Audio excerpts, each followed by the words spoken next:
Whoa, buddy. Put that thing back in its holster. We haven't gone anywhere. I don't understand. Check out the MichaelDukesShow.com for information on how to get access to the podcast. Welcome to the party, pal.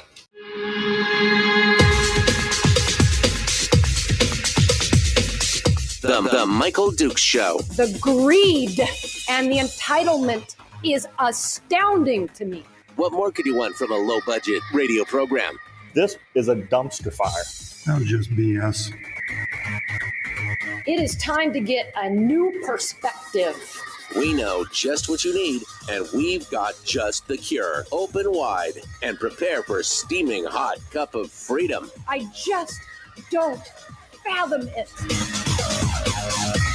The Michael Dukes Show, streaming live across the world.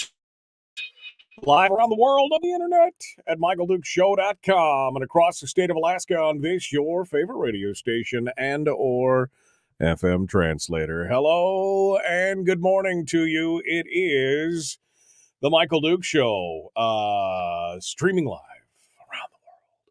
Hey, it is just another beautiful day. It is Tuesday, and we are ready to go. We've got a big show lined up for you today.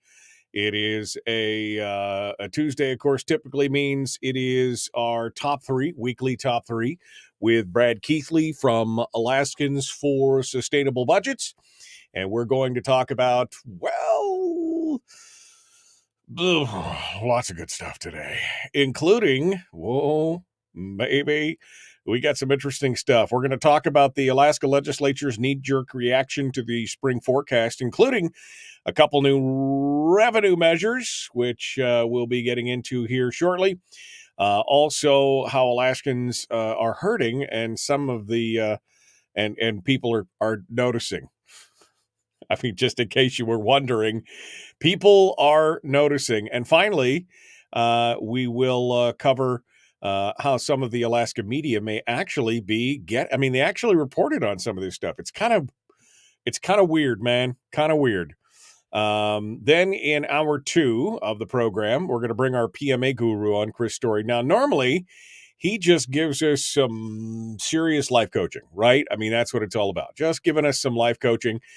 But today, last week, he talked about diversifying your joy, diversifying your focus, diversifying your creativity.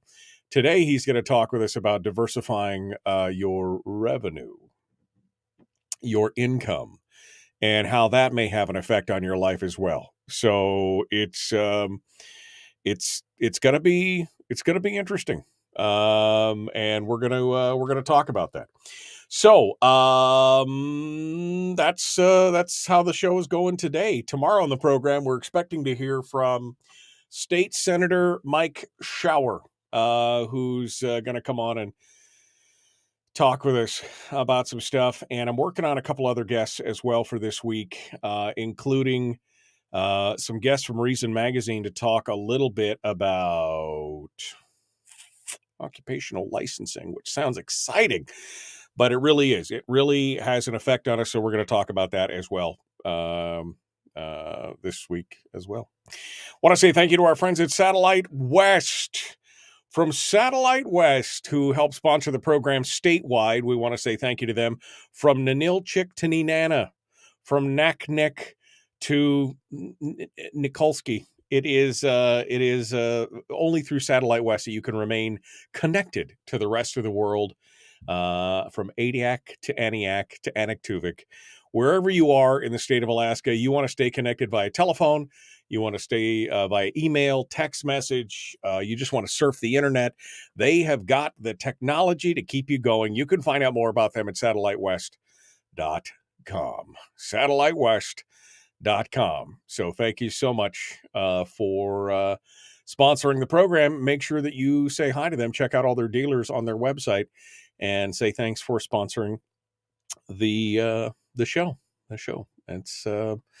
It's super good stuff. So thank you so much. All right, my friends. Well, what do we got? What do we have today? We got some interesting things to talk about this morning, and we're going to go over all that stuff before we break off and start talking to Brad Keithley from Alaskans for Sustainable Budgets. First story, the Alaska State Officers Compensation Commission, which is the board that regulates all the pay. We remember this is the one that's been in the news lately with all the shenanigans after the whole board was either resigned or fired, and the governor brought in a new board. Within less than 20 hours, they had a whole new 67% increase for the legislature, and it created a lot of turmoil. Well, there's a brand new bill that deals with some of this. House Bill 140, offered by the Rules Committee, is supposed to improve that. The tweaks would bring more transparency and less drama, according to Must Read, although I don't know how much less drama there could be. One change would be that the commission would meet only once every 2 years, and that any changes recommended would not take effect until the next legislature is seated. There's also some timing and deadline changes inside the commission to give the legislature more time to review, and it's a big deal. Now, what I'm hearing on the down low, what I'm hearing on the down low is that there are some members of the legislature who have been pushing for this legislative pay increase because there are people who are working in the legislature and have been working in the legislature for long enough that they are actually defined benefit employees, that they were part of the tier 1, 2, 3. And they are hoping to get this pay raise through so that as they retire, it will push up their high 3 years of pay to give them a much larger retirement. For those of you who don't know, under the defined benefits program, the defined benefits program takes your highest 3 years of income, and that's what they factor your retirement off of. So if you were a state employee and, for example, were making $50,400 a year, like a legislator, and then in the last 3 years of your legislative cycle or your employment history, you made $85,000 a year, well, guess what? You'd make, I think it's 60 or 62% of that money for the rest of your life. So much better to have 62% or 60% of $83,000 instead of $50,000, right? So what I'm hearing is that there's been this push for the higher legislative pay, which we saw, and we saw the Senate president make comments on and everything else. Wait a second. Senate president's been there for 24 years. Anyway, that this push was for them to be able to push their pay up for the high 3 years so they could give them a much larger retirement. Interesting how that works out, huh? Interesting how that works out. Next story. Dunleavy's parental rights bill, according to Iris Samuels from the ADN, could violate the Alaska Constitution. The Council for the Legislative Affairs Agency wrote in a memorandum requested by Representative Jenny Armstrong, said that Dunleavy's bill will likely raise challenges. Now, first and foremost, this has never stopped a legislature from doing anything. That it may raise challenges in the courts. The legislature's like, nah, so what? I mean, even though, well, I don't even want to get into that. But even though that's the case, apparently the legal opinion pertains mostly around a bill that would ban the gender nonconforming students from using the bathrooms of their preferred gender. That is the big part of this. And apparently it's because Alaska has such a strong privacy clause that this would be part of that. Now, I don't even know what to say to that other than if you're at school and you're demanding that you be addressed by certain gender, pronouns or what, I mean, people know already. I don't know how much of a privacy change that would be. The thing that really got me in this discussion on this article is the part about where they didn't want to inform the parents, that informing the parents was a violation of the student's right to privacy. Okay, wait a second. You're going to make the parents responsible for all of these different things in kids' lives. I mean, all of these things are going on. And you now are going to say, well, but, they can't do, that's not what it is. Wait a second. As for the provision requiring that parents be notified when a student seeks to change their name or pronouns, according to the email, said that the bill presents a fact pattern and question that has not been previously decided by the Alaska courts, meaning we don't know. Namely, when a student wishes to be publicly identified by a specific pronoun in the school environment, does notifying the parent of the student's request violate the student's right to privacy when the use of the pronoun itself will be a public action? Meaning, if the kid wants to be called her, for example, a biological male wants to be called her at the school level, does that really violate their right to privacy to not tell their parents when they're out in public in the school doing? I mean, you have to do some really mind-bending hoop jumping to try and say that is privacy at that point, especially when you as a parent are responsible for that child. Boom. That's it. Again, why you haven't pulled your kids out of the public school system and done something different with them, I don't know. But this is just another example of the madness that's going on down there. It's frustrating. Okay, finally, before we run out too much of daylight here, those are some that we can continue to talk about these into hour two between Brad and Chris. Yesterday, there was a bill introduced, House Bill 142 by Ben Carpenter. They introduce and establish a 2% sales tax with few exceptions across the state of Alaska. It was introduced after he unveiled a separate bill earlier in the month that would cut taxes on corporations, the highest-end corporations, publicly traded high-end corporations. And there are no carve-outs for exceptions for food, medicine, childcare.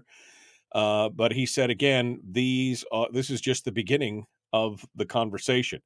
He said he stressed that it's only intended to pass as part of a broader fiscal plan. And this goes back again to the idea of the Fiscal Policy Working Group, and that it can't just be one thing. You can't do the whole lift with taxes. You can't do the whole lift with cutting the PFD. You can't do the whole lift with cutting the size and scope of government. That is the recommendation of the Fiscal Policy Working Group. But it's a 2% sales tax, which estimated that the state could take in $925 million. No, I'm sorry. That's the shortfall. The 2020 estimate of a 2% sales tax could roughly collect $741 million per year. So it's interesting. And it's just the start of the conversation. The exemptions are just going to be part of this conversation. So I can't wait to see where this goes. This is going to be, and the commentary from the peanut gallery on this just kills me. Cliff Grow, a member of the House Ways and Means Committee, called Carpenter's proposal a stealth tax, disproportionately impacting lower income Alaskans. Oh, you mean like the PFD cut? I mean, really, Cliff? This is where that's what. All of a sudden, everybody's all about disproportionate and regressive taxes. There were several comments of, well, this is a regressive tax. Oh, you mean like the PFD cut? I mean, right? Am I right? All right, we got to go. Brad Keithley's coming up next. The Michael Duke Show. Common sense, liberty-based, free thinking radio. We got more coming up. We'll be back with more right after these messages. If you missed the show, you can listen to it on your time with Dukes On Demand. Oh, and it's free. Like America used to be. Streaming live every weekday morning on Facebook Live and MichaelDukesShow.com. Okay, so to answer the questions, Brian, first, this T-shirt is for one of my stations in Anchorage. He said, what's the T-shirt say? It says 94.7 Alternative Anchorage. It says. All right, what else we got here? Engelbert Humperdinck. Man, Brian, you got to bring the banhammer on. You keep talking about stuff like that. Hawk says Ben Carpenter's a rhino because of the sales tax. I don't think so, but it's interesting to see what. It's definitely going to be interesting to see what the conversation is around this. Wait, I was told there would be no math. So Gary Stevens, you're not only a liar but a crook as well. Yeah, that's that's what's going on. Probably, let's see. Just like math, it's hard to find middle ground with biology. You either got an innie or an outie. Where kids can poop. Not even exemptions for food and fuel and for getting to work. I don't support a tax at all, but at least Carpenter could have included those exemptions above. He stated very clearly, Hawk, that was all part of the conversation. But, I mean, again. Let's see. I got no pronoun. But Cliff is going to grow the PFD. That's what I heard. I heard he was going to grow the PFD. Oh man.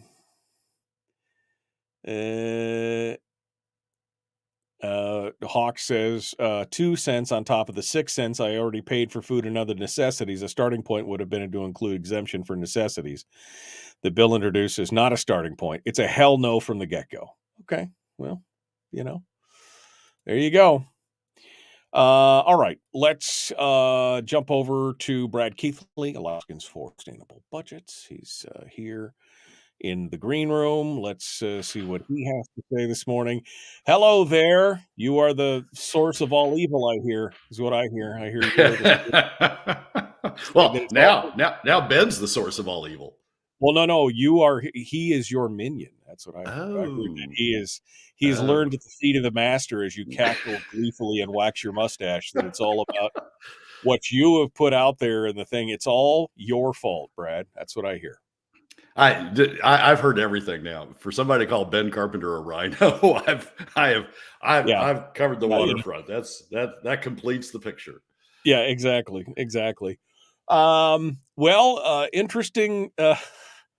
Interesting twist this week. Of course, we knew that the spring forecast was, hey, Steele, how you doing? And we knew that the spring forecast was going to create some ripples. It was going to rock the boat a bit. And lo and behold, guess what? Boom. You got the ripples right there, right? Yeah, we finally got down to it. What are we? Halfway through the statutory session, a third of the way through the constitutional session, and we finally got to the punchline. So it's going to be interesting from here on out.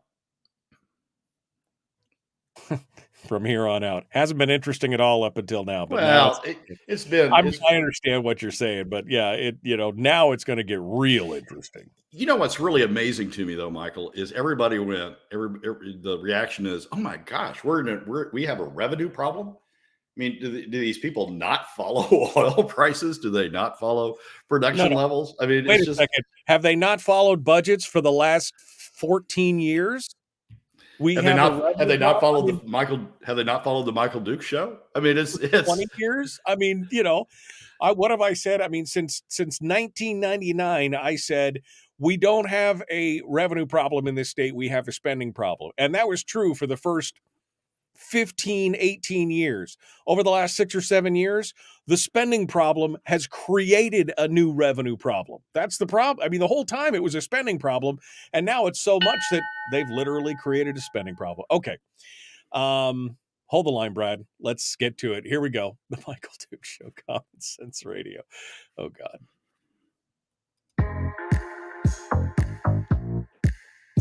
The Michael Duke Show. Not your daddy. Wait, sorry. Not your daddy?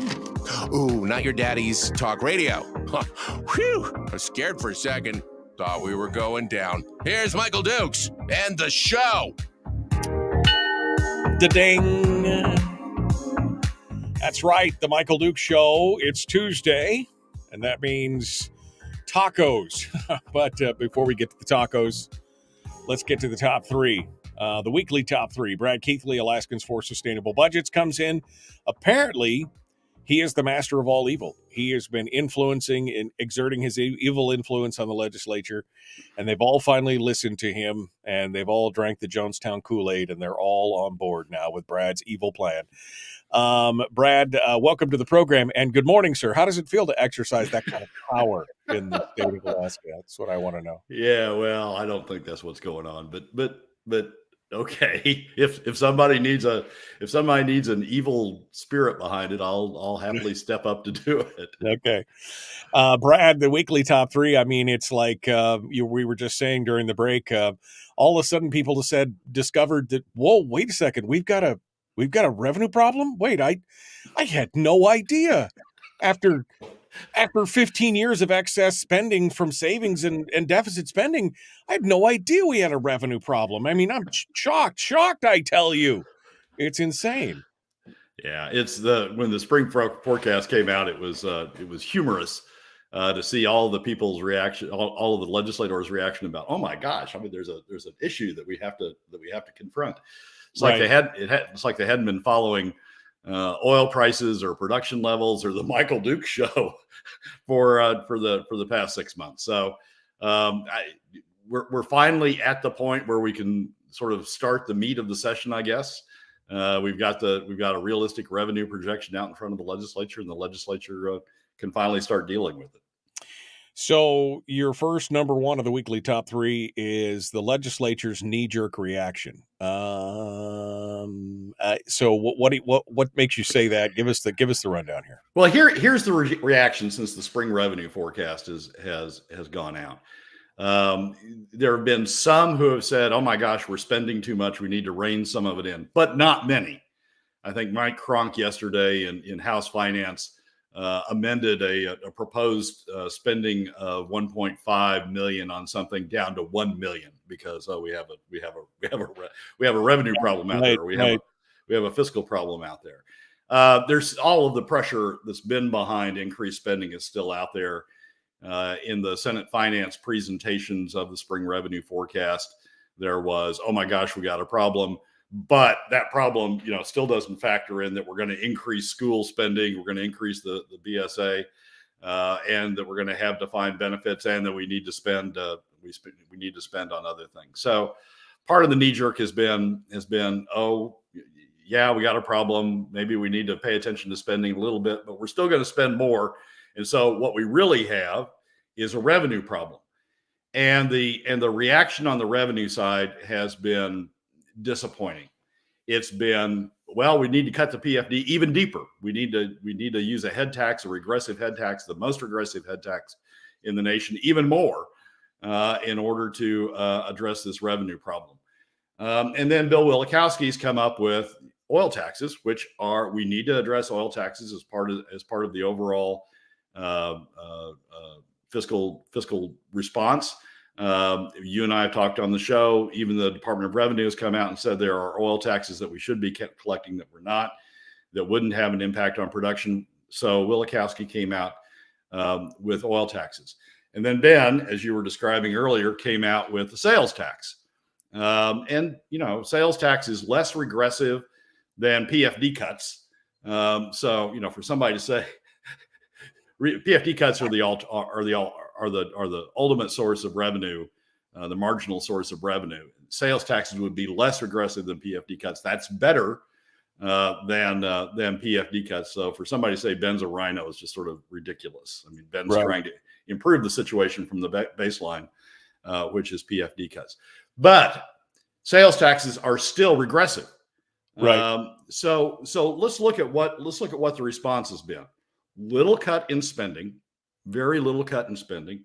Sort of we'll shave off at the margins, but not much. Oil taxes and sales taxes, which are a regressive form of tax.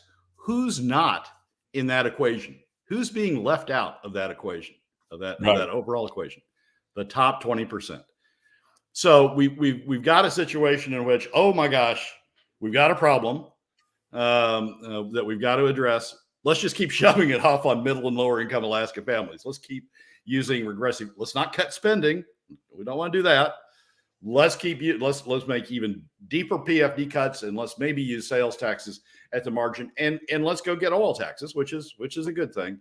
But oil taxes aren't affecting the top 20%. So what we've got, the knee-jerk reaction is to continue down the road that we've been going down, which is to leave the top 20% out of the solution. And the problem with that, Michael, is if you don't get the top 20% involved, they're not going to have an incentive to push back on spending, which is the ultimate solution to this whole thing is to have pushback on spending. Balance revenues with spending. But to balance revenues with spending, you've got to push back on the top 20%. So we haven't gotten to the ultimate solutions yet. I think what we're really setting up is a lot of focus. The media will continue to focus on Senate finance because Bert Stedman's a great source of quotes and it is the Senate. And so the media will continue to focus on Senate finance, but I think the real important action shifts to House Ways and Means and coming up with a comprehensive solution to the fiscal problem that will include in part oil taxes, will include in part some source of revenue, hopefully more equitable than sales taxes, but some source of revenue, and will include some PFD cuts. And then some spending cuts, some spending restraint, and a spending cap, and a cut, and a protection for the PFD constitutionally, because that's what has to happen, right? I mean, you have to take the PFD out of the picture for them to face the rest of the fiscal reality. So you have to have a spending cap, so it caps the overall spend, but you also have to constitutionalize or protect the PFD or put it in a shell transfer state so that no matter what, that is now off the table and they're forced to look at the overall picture instead of just going to the piggy bank of the PFD over and over and over again. Right. Exactly right. But you also need to focus on, and I don't think the focus is, I don't think we've had near enough focus on this yet. You also need to create incentives for all Alaska families to be pushing back on spending, for all Alaska families to be bearing a part of the burden of increased government spending. That's just how you create an incentive for them to push back. And I don't think we've had enough focus on that yet. So yes, it is. The overall package includes constitutionalizing the PFD. The overall package includes a spending cap, constitutionalizing a spending cap if that's the desire. The overall package includes some additional revenue, but it's got that pushback on overall revenue. That pushback on revenue has got to include the top 20% to create incentives for them to be part of the pushback. Otherwise, you're just going to have continued efforts by the top 20% who don't feel the burden of increased spending, who don't have to come up with the revenue for increased spending. You're just going to have continued push by the top 20% for continued spending because they don't bear any part of the burden. So we've made progress in this sense. We've finally got the spring revenue forecast out there. We finally got much more realistic revenue numbers that everybody's dealing with. We've got some people engaged on looking at revenue. We've already had some people engaged on looking at spending caps. We've already got some bills in that constitutionalize the PFD. So we're getting the various pieces together. We're missing one piece, which is creating that incentive for the top 20% to push back also. But we're finally starting to see the pieces out there coming together. And I think it's going to be, I don't think you're going to see Senate Finance do it. I mean, Lyman's got this idea of cutting to POMV 2575, cutting the PFD to POMV 2575, and then refilling that, filling it back up to POMV 5050 by new revenues. But once you get to, I don't think that works. Once you get to POMV, once you get the PFD cut to POMV 2575, I don't think there's any real incentive to pass additional revenues. They've got all the revenues they need. Right. It's so much easier to prevent it than it is to try and ratchet it back. There's no way you're going to crank it back to 50-50 at that point. Because as you say, there's no incentive for them to do so. So I don't think you're going to see Senate Finance come up with the comprehensive solution. They'll talk a good game. The media will cover it a lot, but I don't think you're going to see Senate Finance come up with the comprehensive solution. I think this really puts the spotlight for those who understand, for those who are seeing how this is playing out in the various bodies. I think it really puts the spotlight on Ways and Means. And hopefully Ways and Means is going to shine in the spotlight and come up with an overall plan. The pieces are sort of getting formed out there, sort of coming to the table out there, but it's putting it together and then getting that one additional missing piece as part of the puzzle to bring it all together. This pretty much covers all the points that the Fiscal Policy Working Group brought forward. We just kind of ran through them, basically. But this is what they're looking for, and that's what Carpenter and the Ways and Means Committee is trying to create, is a sound fiscal plan. It seems like all we're seeing coming out of the Senate Finance Committee is business as usual, more of the same, right? I mean, it's from one crisis to the next. It's 1 year at a time. Yeah, and what's really going on in Senate Finance is the same thing we saw at the end of last session. At the end of last session, we saw a need for additional revenues. We saw people trying to defend the PFD and protect against PFD cuts. And you'll recall at the end of the last session, Chairman Stedman and Senator Hoffman both all of a sudden brought up oil taxes. They both brought Wielkowski's oil tax up. And what that did was trigger a flash pushback by the chambers of commerce and by all the trade groups. Oh, no, you can't increase oil taxes. And that locked in being able to use PFD cuts. I mean, the people who were pushing for trying to defend the PFD sort of got silenced at that point because they made the choice between increased oil taxes or PFD cuts. And that's sort of what the Senate's doing again. I mean, we're going to see, they're going to have the oil tax bill up on Friday, and we're going to see a lot of pushback by the oil industry. I imagine, I would forecast, we're going to see a lot of pushback by the oil industry on the oil tax bill. And the Senate Finance is trying to make it about PFD cuts or Senate Finance. I mean, Senate Finance is going to, or oil taxes. Senate Finance is going to say, well, if we can't do oil taxes, we're going to have to do PFD cuts. That's why the burden's really over on House Ways and Means to bring all the component parts together. Senate Finance is just not doing that, and they want to make it.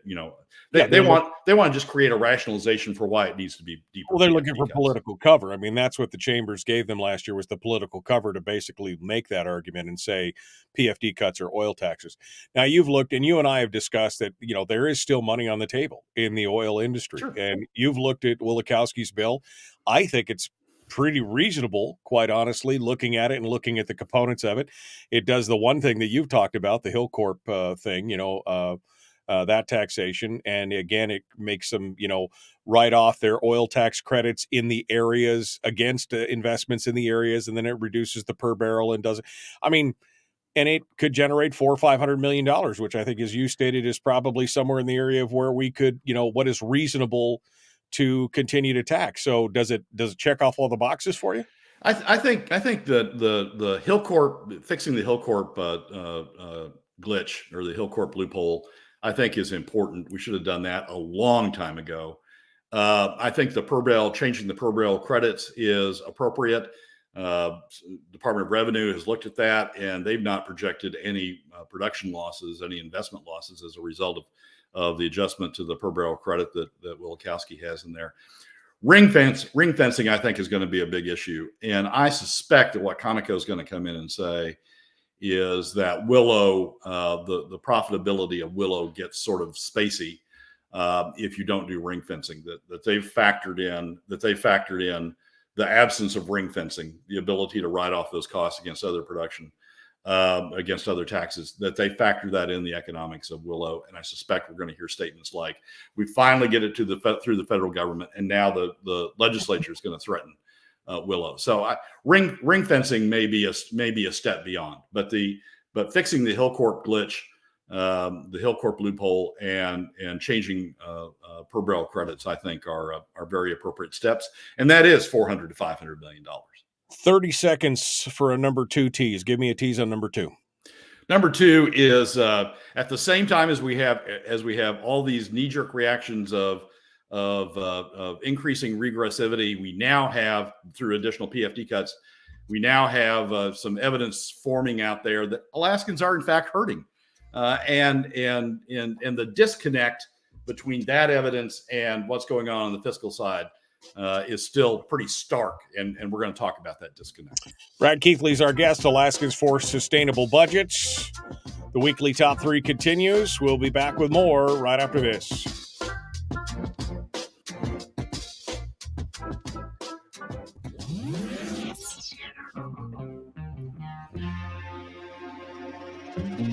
Listened to by more staffers in Juneau than any other show, because their bosses told them to. And after what they just heard, oh man, they're going to be pissed. You're a bad, bad man. The Michael Duke Show.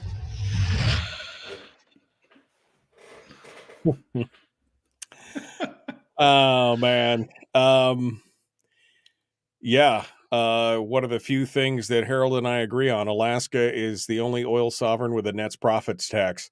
I've always wondered, I mean, the whole net profits scheme is such a crazy thing, because I guarantee you all those oil companies have whole floors in a building full of lawyers and accountants that can sharp pencil that stuff down for a net profits deal that make it super sketchy. And then you've only got a certain number of years to go back and look at it and everything else. It's always been a problem. Yeah, Alaska is not the only oil sovereign. I mean, Alaska is the only state that has a net profits tax, but the net profits tax is the standard in the international in the international oil community. So you look at most international venues, they do have net profits tax, and that's to encourage investment. I mean, the reason you have a net profits tax is because it takes into account, it allows deductibility of additional investment, and it encourages, a net profits tax encourages additional investment. So I don't think the problem is with the net profits tax. I think the problem is that we haven't kept up since 2013. We haven't kept up with changes in the economics of the oil industry, and we haven't gone back and looked at the various parts that got enacted as part of the overall bill back in 2013, and it updated the bill. And one of the places we can do that is the per barrel credits, and one of the places we need to do that is with respect to the glitch that Hillcorp found, which is if you run your business through an LLC as opposed to a corporation, a C corp, then you don't have to pay corporate tax. So we need to fix that glitch, and we need to fix the per barrel credits. But I don't think the fundamental problem is with a net profits tax. Part of the reason we went to a net profits tax is because we want to encourage investment in Alaska, and that's the reason you see a net profits tax throughout the world as well, because they want to incentivize investment. Well, but we've seen it in the past. When I was on the Borough Assembly, we had this all the time where they'd be looking back and they again had a whole floor full of sharp penciled accountants and lawyers who were basically saying, well, this is what our tax payment should be. This is where we're at. And then the state has, they got to play catch up and try and do it. And a lot of the times they'd come back and say, no, you actually owe this. and they'd catch a few of them, but for the most part, the statute would run out before they got a chance to review a lot of that stuff. And, Alaska's left holding the bag for millions of dollars because they can't keep up with the net profit. I understand the idea of a net profit generating more investment and stuff up front. But once you get to legacy fields and stuff, I think some of that stuff needs to change.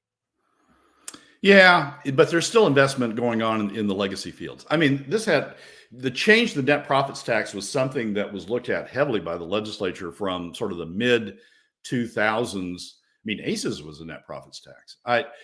It was something that the legislature has grappled with for a long time in terms of trying to deal with how to encourage investment in Alaska. Alaska, unlike Texas and unlike the lower 48, Alaska is a challenging environment, challenging climate, challenging environment, in a high cost environment in order to bring additional investment. And so the evaluation from Tony Knowles on, the evaluation has been we need to move to a net profits tax in order to encourage investment. I grant you that it's more complicated. I grant you that you need more auditors, you need sharper focus on it.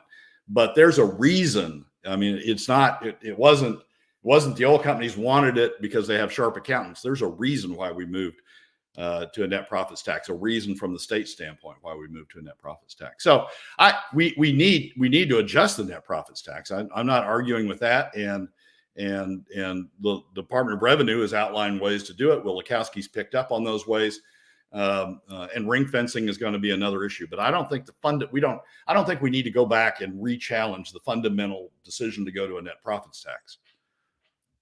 Brad Keithley is our guest. Alaskans for Sustainable Budgets.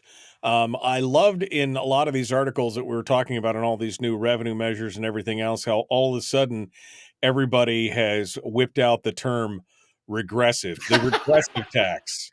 In the 2 or 3 articles that talk about Ben Carpenter's deal, and they're going on and on and on about how, oh man, it's a regressive tax.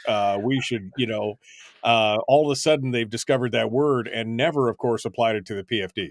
Well, I broke out in laughter yesterday. I was reading some of the tweets on the sales tax, and Harriet Drummond just had the classic. Harriet Drummond went on and on about how, sales tax is regressive and Ben doesn't have exemptions in there, and it's even more regressive, and he's trying to pile on this cost on lower income. Harriet voted for PFD cuts, which are miles more regressive than sales taxes.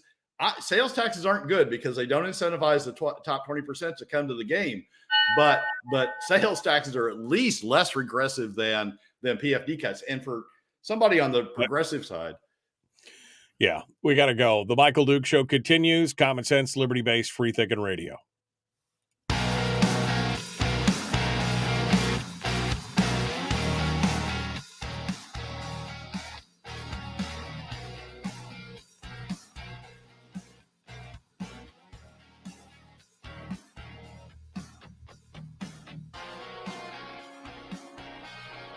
Okay, we're continuing now. Brad Keithley is with us, the weekly top 3. We're on to number 2, which is all of a sudden people are noticing that Alaskans may be hurting. I mean, shocking, I know. Outflow of working age adults, the whole housing issue, the fact that the pandemic, the recession, the blah, blah. All of a sudden they're like, wow, maybe people are hurting out there. And Brad, you have comments on it. Well, there are 2 articles that as you're reading all these articles about PFD, about, we need to cut the PFD, you're reading all this Stedman, all the Senate finance stuff about we need to cut the PFD in order to balance the budget, and lack of recognition about what that means for Alaska families. It's just sort of, I need more money, so I'm going to go grab some of that money that's going through my fingers on the way to Alaska families.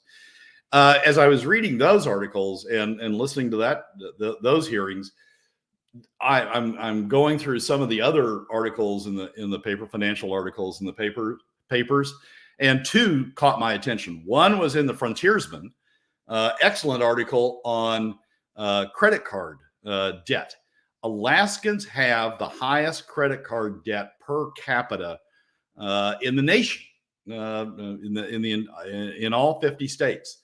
And the article talks about the burden and why credit card debt is such a bad debt in terms of its cost, in terms of the interest expense, and in terms of, not really letting you get out of the hole. Sort of credit card debt sort of puts you in a death spiral, and how bad all that is.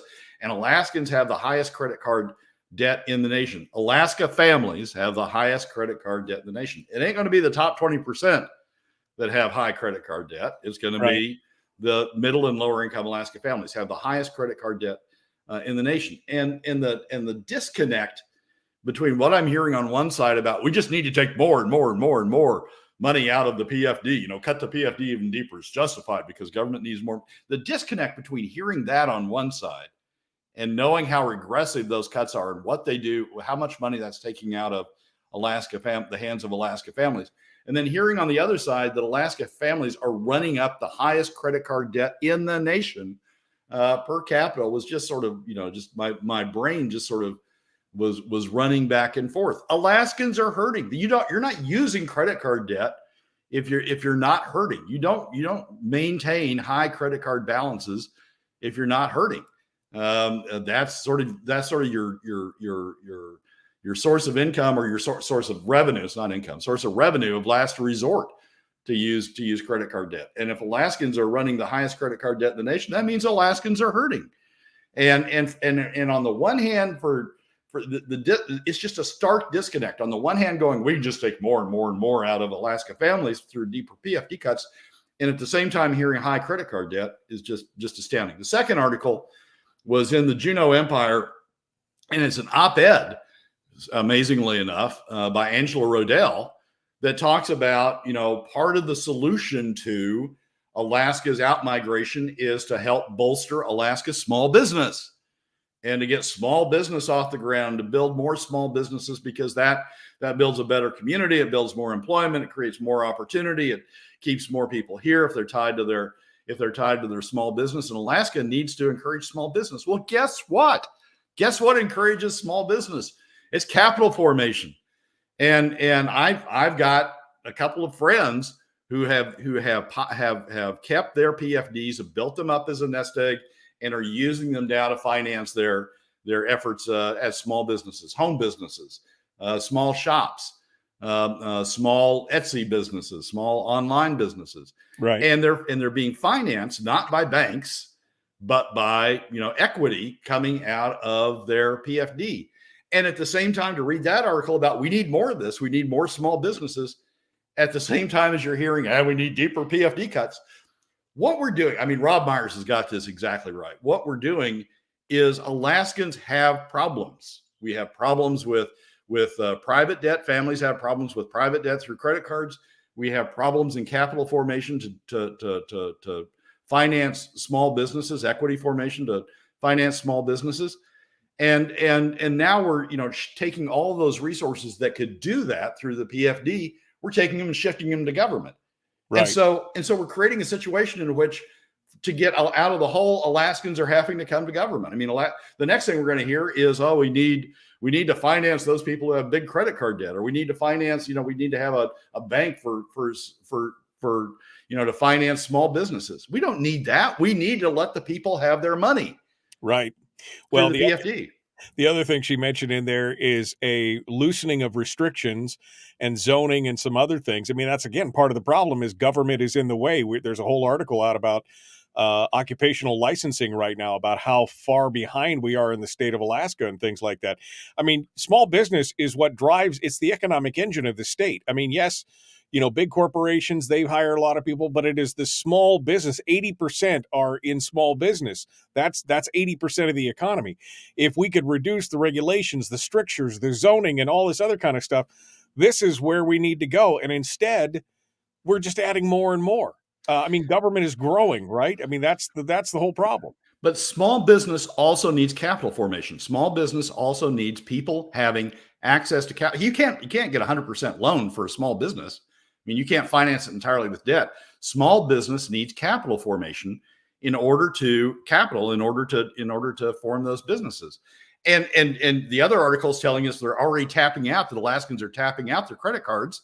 Right. We have the highest credit card debt per capita in the nation. So they're not going to be able to finance it through additional credit card debt. We're already hitting the ceiling there.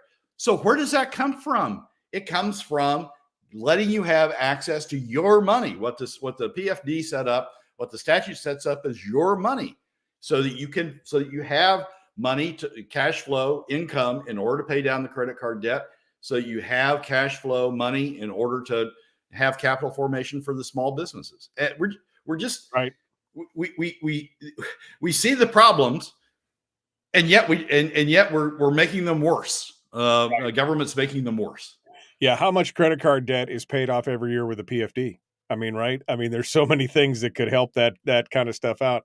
All right, finally, you're saying in number 3 that the media is getting it. Maybe. Well, let's not get Maybe. too carried away. Starting to get it.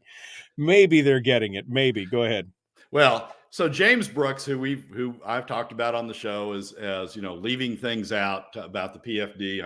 I think it was last week or the week before, I was complaining about, he had an article on the PFD and he didn't mention once the PFD cuts have the largest adverse impact on 80% of Alaska families, have the largest adverse impact on the Alaska economy, have the largest adverse impact on Alaska jobs. So he didn't mention that. James Brooks in the article talking about the new revenue measures, talking about oil taxes and briefly talking about sales taxes, he said this: some lawmakers are wary of going low on the dividend, additional PFD cuts, because dividend reductions act as a regressive tax. Because all Alaskans receive the same dividend, it comprises a higher share of poor Alaskans' incomes, so reduction in its amount is a bigger hit to them. Regressive tax. That's the first time I think I've seen James use that term, make that recognition that PFD cuts are a regressive tax. And it may be the first time I've seen it anywhere in Alaska media. I think Matt Buxton in the Midnight Sun blog talked about it a couple of times. But this is there. At least there is the faint recognition of the fact that PFD cuts are not just government's money that government's keeping. They do, in fact, operate as a regressive tax on Alaska families. And I want to encourage that sort of recognition by mentioning it on the show. That the media is not always bad, sort of 90% bad. I mean, at the same time as James published that, the Alaska Daily News the Anchorage Daily News had yet another op-ed from the Binkley top 20% about how bad PFDs are and how we need to cut them and how we need to finance government. I mean, they're just bought in on the whole top 20% position. But having this recognition that it's a regressive tax, I think is something that's encouraging, and hopefully we'll see more of it as we get deeper into the fiscal discussion. Well, at least it's intellectually honest at that point. For the first time, they're actually looking at both sides of the story, which I thought was what they were supposed to be doing from the beginning. I thought that was supposed to be. But again, this idea that somehow all of a sudden everybody's discovered the phrase regressive tax, applying it only to the sales tax, not to the PFD cuts, I find the most hypocritical thing that I could possibly think of. Brad Keithley, Alaskans for Sustainable Budgets. Thank you, my friend. Appreciate you coming on board. Yes, Michael's. Thank you, as always, for having me. Folks, we got more coming up. Chris Story's coming in today to talk about diversifying your income as well as your happiness. That's all up next in Hour 2, The Michael Duke Show. Common sense, liberty-based, free-thinking radio.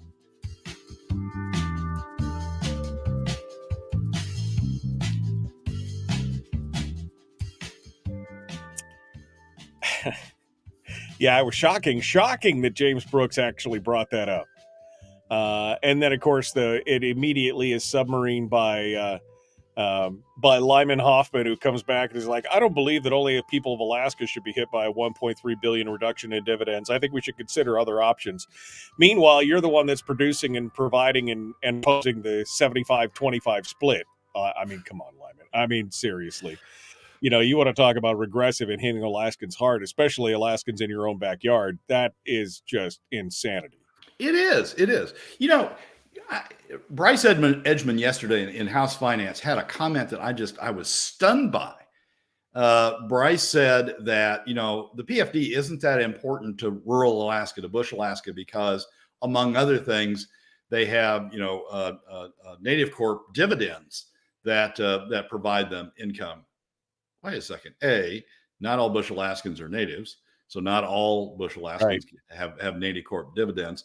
B, that's supposed to be additional. So you're justifying taking money away from 80% of Alaska families using the tool that has the largest adverse impact on 80% of Alaska families, middle and lower income Alaska families, because some Alaska families get native corp dividends. That's just, I mean, the disconnect between, some of my people are better off or are okay because they still get native corp dividends. So we can take the PFD away from them. Some of my people are better off, but the rest of Alaskans are worse off. But don't worry about that because it's a wash. People I care about are a little bit better off, are a little bit balanced because of the native corp dividends.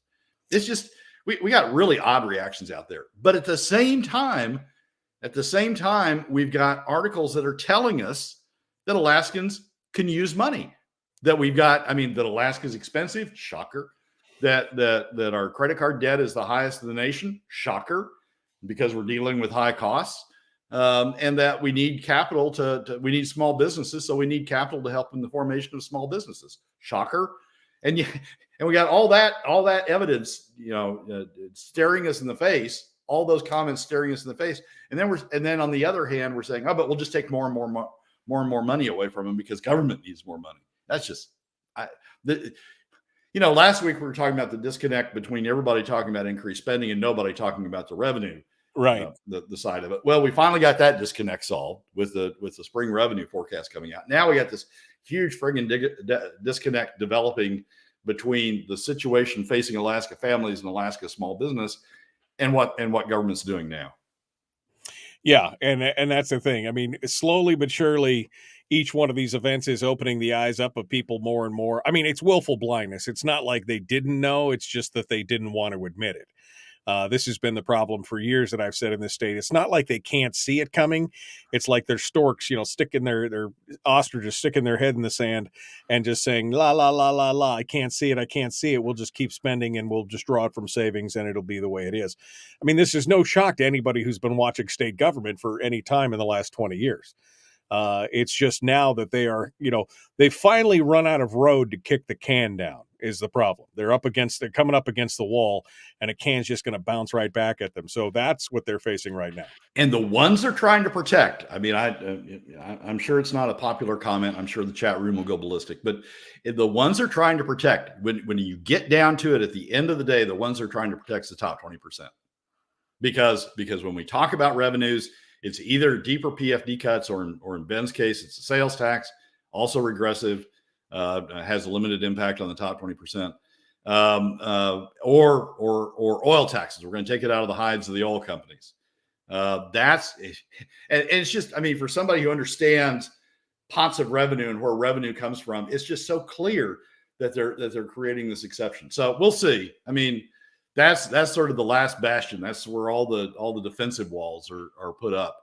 But that's one that needs to be knocked down. If we're ever going to get spending under control, that's one that needs to be knocked down as well. Brad, what are you watching for this week as we go forward here? What are you keeping your eyes on? The Friday hearing on oil taxes will be a big one. How the oil companies play with it, what the chambers of commerce do, whether how strongly they push back on it. It'll be, I mean, the Senate's trying to set it up as PFD cuts versus oil taxes. So we'll see how they play that. And then Ben's committee, what's going on? I mean, this is sort of a continuing thing, but what's going on in Ways and Means, and is Ways and Means truly going to be able to bring all of the pieces together, including a piece that brings the top 20%, involves the top 20%, brings all that together in a package, and how that progresses. Because Ways and Means is going to be looking over the sales tax bill tomorrow night, Wednesday night. So Wednesday for that, Friday for the oil tax bill, you'll be listening to that. And I guess we'll see what happens. We'll see how it goes. Brad Keithley, Alaskans for Sustainable Budgets. Final thoughts, final parting words before I let you go. Well, we're making progress. We finally got recognition between the disconnect between how much we're spending and how much revenue we have. We finally took that step this week. Now we've got to get into the disconnect between what's going on with Alaska families and Alaska small business and what we're doing on government. I mean, government is working against Alaska families and working against Alaska small business by taking money that's otherwise due them, and the middle and lower income Alaska families otherwise due them, and shoving it over to government, taxing them to pay for government. We got to get that disconnect resolved as well. Brad Keithley, thank you, my friend. Appreciate you coming on board. And, Michael, as always, thanks for having me. We'll talk to you next week. Thanks for coming in. I love this. All right, folks, we got to go. We got to fly. Hour 2 is dead ahead. We're going to continue right after this. Don't go anywhere. The Michael Duke Show. Common sense, liberty-based, free thinking radio.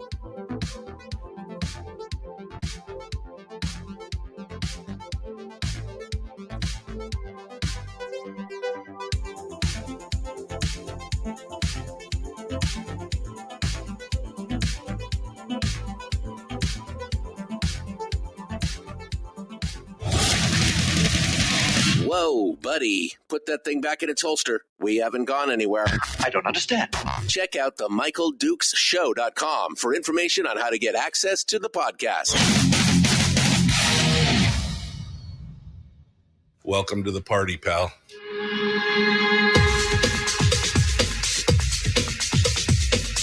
The Michael Dukes Show. The greed and the entitlement is astounding to me.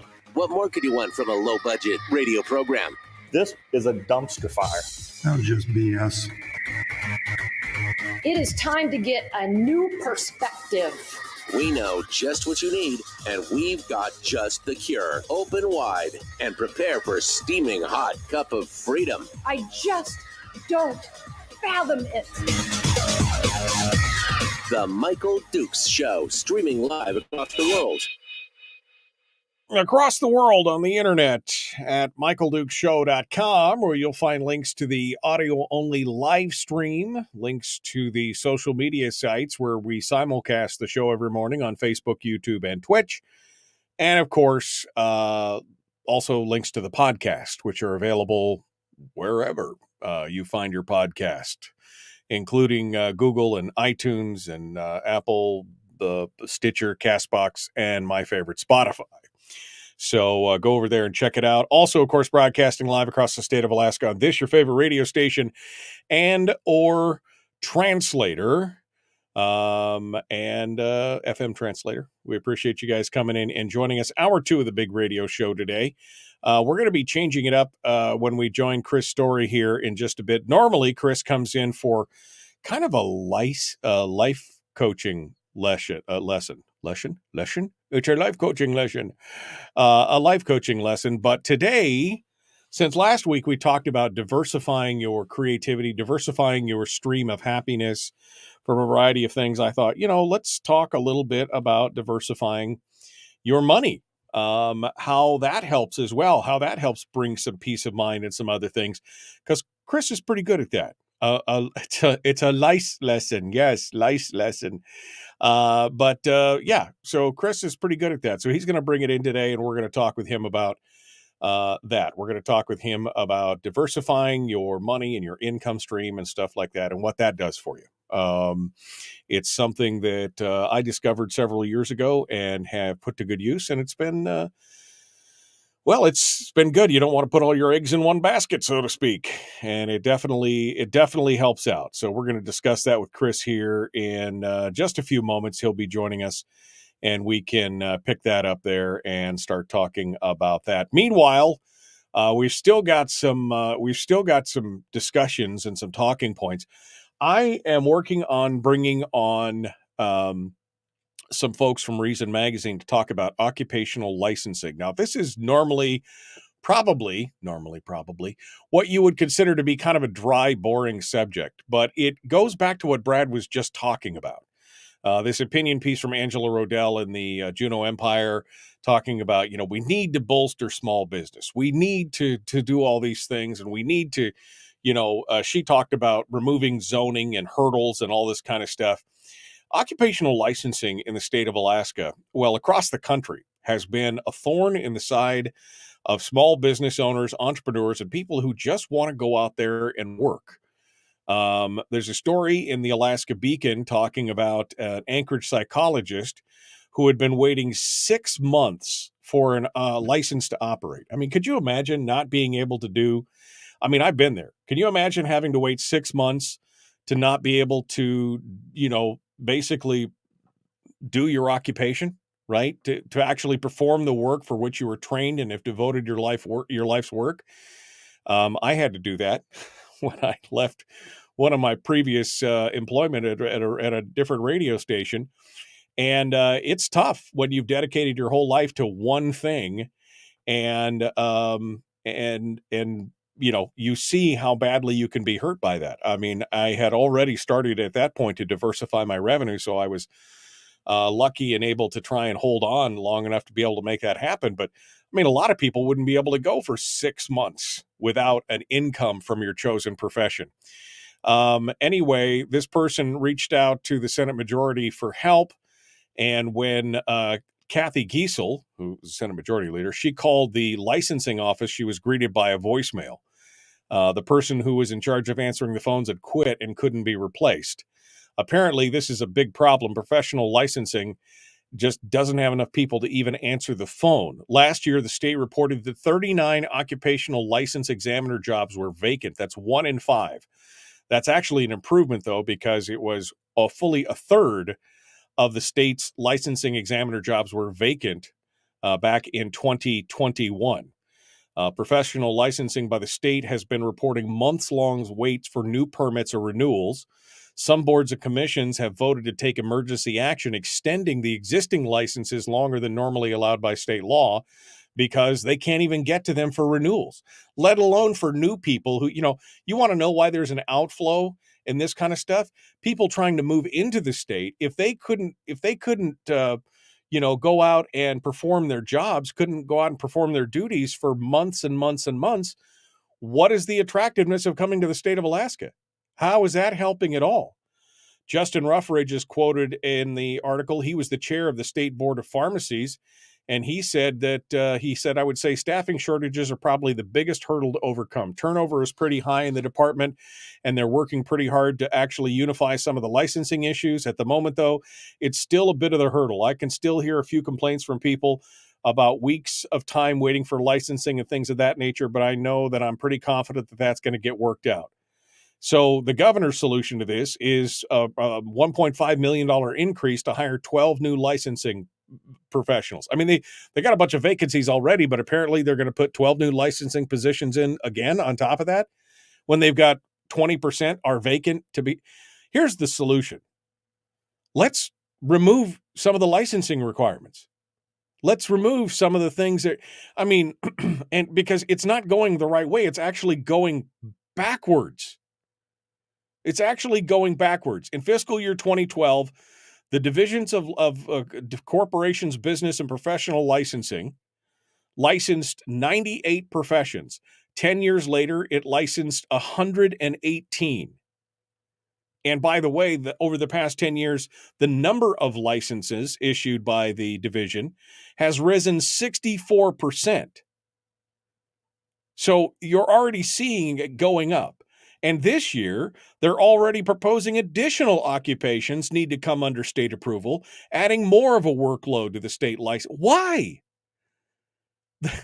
This year, legislators have introduced legislation that would regulate associate counselors, naturopaths, and, I can't even say it, interior designers. You're going to have to beg the government's permission to be an interior designer. What the actual hell? I mean, come on, people. Seriously, an interior designer. This is government's nature, baby. This is government's nature. Back in 2015, and I railed against this when it happened, Representative Lynn Gaddis, the Republican from the Mat-Su, secured passage of a bill requiring tougher training requirements for manicurists. Why? Because reasons? Consumers will appreciate the additional training requirements that will lead to greater safety and hygiene practices being implemented state.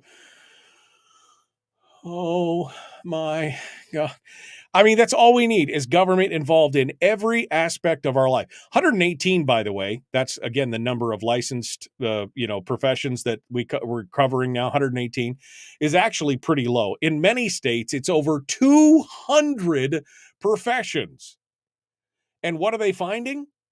The more licensed professions there are, and the tougher that their economic growth is impacted. Reason Magazine has done a whole thing on this, and I was just reading it yesterday or day before, a whole new thing on this occupational licensing. And there are states now who are making strides to remove the occupational licensing from certain. I mean, again, interior designers. Why would you have to have a license to be an interior? I like that lamp, or that wall hanging, or that carpet. Why? What? Why?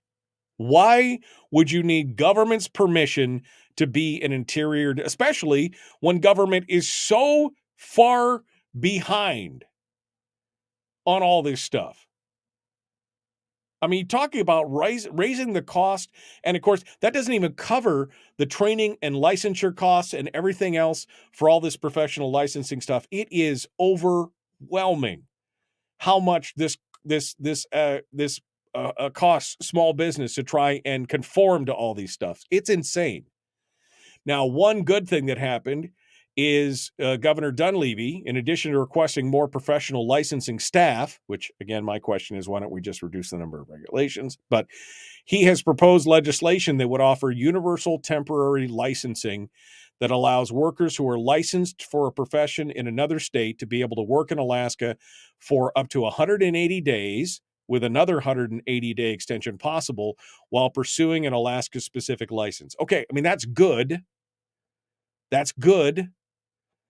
But why isn't it just a universal license that if they covered it in one state, they're good in this state, if it's a comparable law, right? Why would we have to redo all the training, the exercising, the classes, the things, all the licensing costs and everything else? Why would we duplicate that? I mean, people, if they could just come here and bring their license and it was portable, hallelujah. No cost to open up on that end of it anyway. Now all you're going to do is get your capital cost for your building or your space or whatever. You at least don't have to go through all the hoops again that you did because you've been practicing for, some of these things are like people have been practicing for 10 or 15 years and then they move to another state and they got to go through the whole licensing process again like they've never done this before. It is crazy. I mean, this country revolted over a 3% tax on mail. And now we've got all of these different things that are basically in every aspect of our lives, begging the governments. And in fact, the studies show that it doesn't even make it safer or better in many cases. And in fact, those costs are all passed on to the customer. So there you go. Yeah, I guess they've got to license those interior designers because Paisley couch covers, oof, man, that is a weapon of mass destruction right there. Nobody needs a Paisley couch cover. That's for sure. All right, we got to go. We're going to continue the Michael Duke Show. Common sense, liberty-based, free-thinking radio. Chris Story's up next. We're going to talk about diversifying your money. Don't go anywhere. We'll be back with more in just a moment.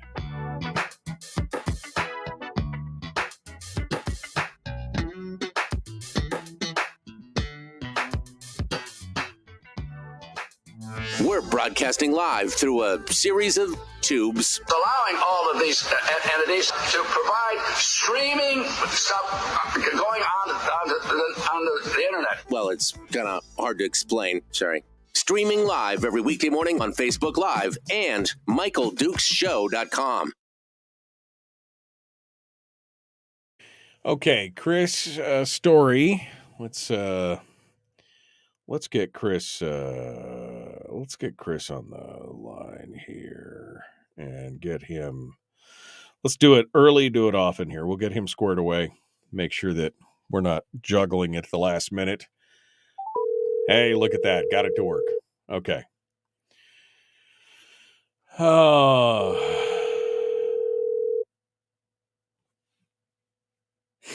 Maybe he's... Good morning, Michael. We're worried you went to sleep again. Okay. Hey, how are you? I'm wonderful. What you talking about? What you You're 4 talking minutes about? early, pal. What you talking about? I know. I just wanted to make sure it was all working and not be up against the break and do all that stuff. So, And it is good. yeah, it is good. Yep. Go ahead. Proceed. Go get yourself a cup of coffee. I'll be right back to you. Okay. I'll be here. All right. Hold the line there. Chris Story. The man from Homer. Let's see. Brian says, get Eskimo Libertarian on to talk about licensing. She seems up to the topic on the state and local level. We might do that because, I mean, again, the idea that occupational licensing is required to keep us safe is so much hooey. So much hooey. I mean, again, Harold is like, what are we sticking up for interior designers? No, I'm showing the absurdity of it, that we somehow now have to have state licensure for interior designers because that makes sense. I mean, I'm pointing it out as it's a point of ridicule. Harold, I don't know if you understand that. It's a point of ridicule because it's ridiculous. Again, what's a person going to do? You've hung the wrong drapes. That's a crime against humanity. I'm reporting you to the government for hanging the wrong drapes. I mean, this is insane. Jeannie says the division needs an audit to figure out why their retention is so dismal. Probably because it's a crushing workload and nobody cares. I mean, that's, it's just oof. Let's see. Going through. Bjorkman,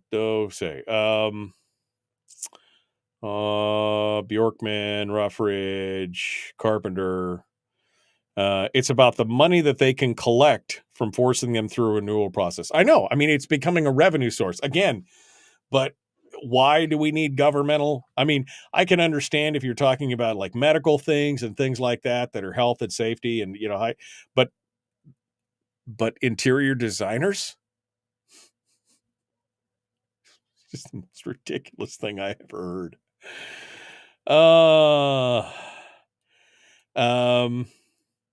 It's about control. That's really what it's about. It's just about control. Try being a hairdresser. Almost requires a PhD to get a license just to cut hair.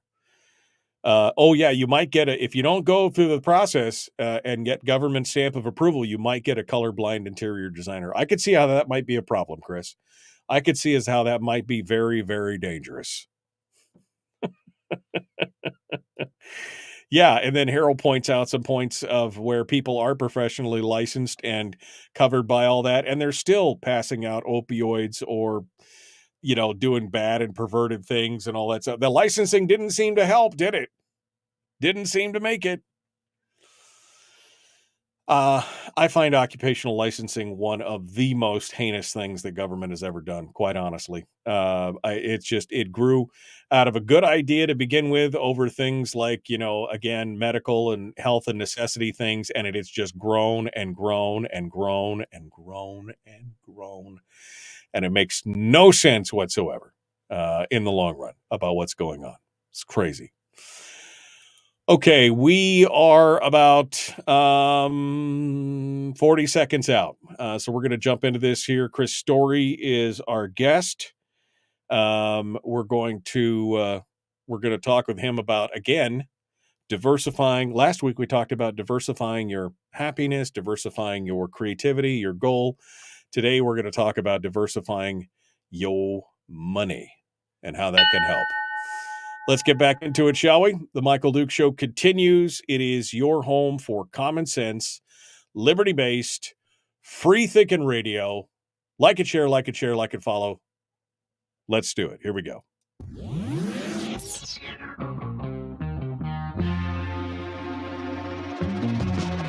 Running on 100% pure beard power. Oh, also some coffee. We dip our beard in coffee. Nice beard. The Michael Duke Show.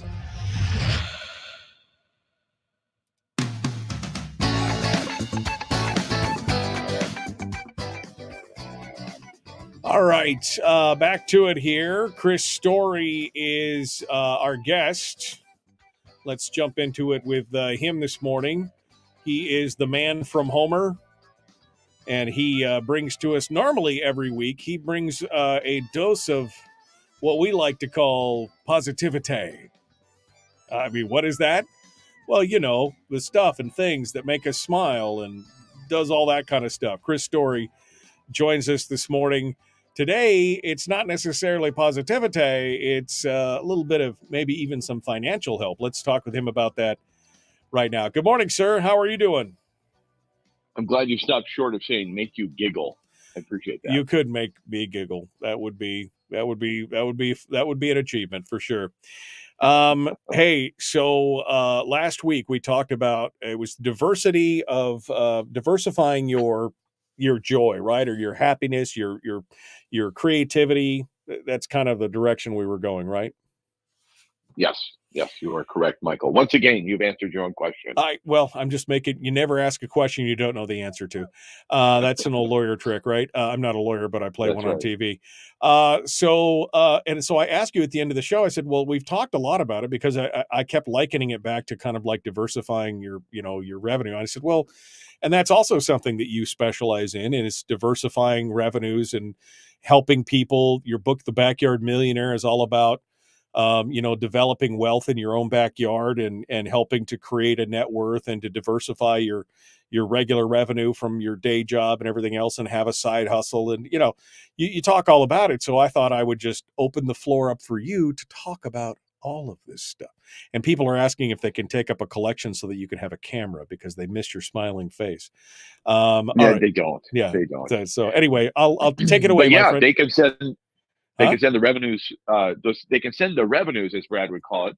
They can send the revenues to 1005 Church Court, Homer, Alaska 99603. I'll do as I please with the revenues or money, but right. Send it my way. So you work for government then? That's how it works. Yeah. You betcha. For a change. All right. So sorry. Look, I want to share with you. Go ahead. There's a lot of news, a lot of scary news. There's a lot of uncertainty, and the market. The large end market doesn't like uncertainty because it's a higher risk, lower reward, or lower reward potential. So we need a formula in good and bad and uncertain times, in all the way across, a ubiquitous formula that never fails. And I say this to you with apologies to W. Clement Stone, who had a success formula that never fails. And he, of course, is famous for bringing Napoleon Hill out of retirement, and together they wrote books and did television shows and radio programs until through the 60s and until Napoleon died in about 73, something like that. But he had the success formula that never fails. I have piggybacked on top of that. I call it the golden shovel formula, the success formula that never fails. And that is simply three things. It's leverage multiplied by your efforts equals reward. An example I give when I'm talking about this usually is, have you ever tried to dig a hole with your hands? If you have, you know the value of a shovel, which represents the leverage. And the gold is, of course, the reward when you combine your efforts with leverage. Leverage can be scary. We have rising interest rates. They haven't been this high in 6-8 years. 10 years ago, 8 or 9 years ago, I guess I would say, the guests that would come on to talk about mortgages and money and leverage on my radio show, we would say, wow, interest rates are at 6.5%, almost 7%. What do you want to talk about? That's not fun. Let's talk about something else. And we'd orient around opportunity and how you can always refinance later when the rates come down. Guess what the rates did? They came back down to, quote, historic low levels. Now they're back up to where they were, say, 8-9 years ago. And yet it's created more uncertainty. Prices have come down on real estate specifically. Prices, it's about the only thing that's come down on price-wise across the country. For the first time in a decade, we see the median home price drop, not significantly, but even take a drop. And in some markets, Michael, all that represents is they didn't rise as much as that you would have expected based on the trend. Right. That's all that means. But what does this all mean to you? I'm telling you, and Michael, you may want to get this tattooed on your body somewhere. I'm writing you this down. cannot save your you cannot save your way to a fortune, but you can invest your way to wealth. And you can't invest your way to wealth if you can't save. And so it's a bit of a conundrum, but they come together hand in hand underneath that formula with which you can use leverage combined with your efforts and get the reward. Now, you get to choose which millionaire mountain you want to climb. I've chosen real estate and business. And so you can choose from the 4 mountains. According to Robert G. Allen and Mark Victor Hansen, they came up with a book, Millionaire Mountain. There's 4 of them: real estate, business, investments, and internet. And with real estate, you get to leverage. Rarely with business. You can leverage with business and get a business loan. SBA exists just for that purpose, but it's a lot more expensive and a lot more difficult. And investments, stocks, bonds, CDs, nobody's loaning you money. You don't walk in your bank and say, hey, I'm thinking about investing in Solyndra, or I'm thinking about investing in FTX, or I'm thinking about investing in Enron. Can you loan me $1 million so I can leverage? No. Wait, do you work for SVB? I'm just asking for a friend. That's right. Yes, exactly. Their chief advisor.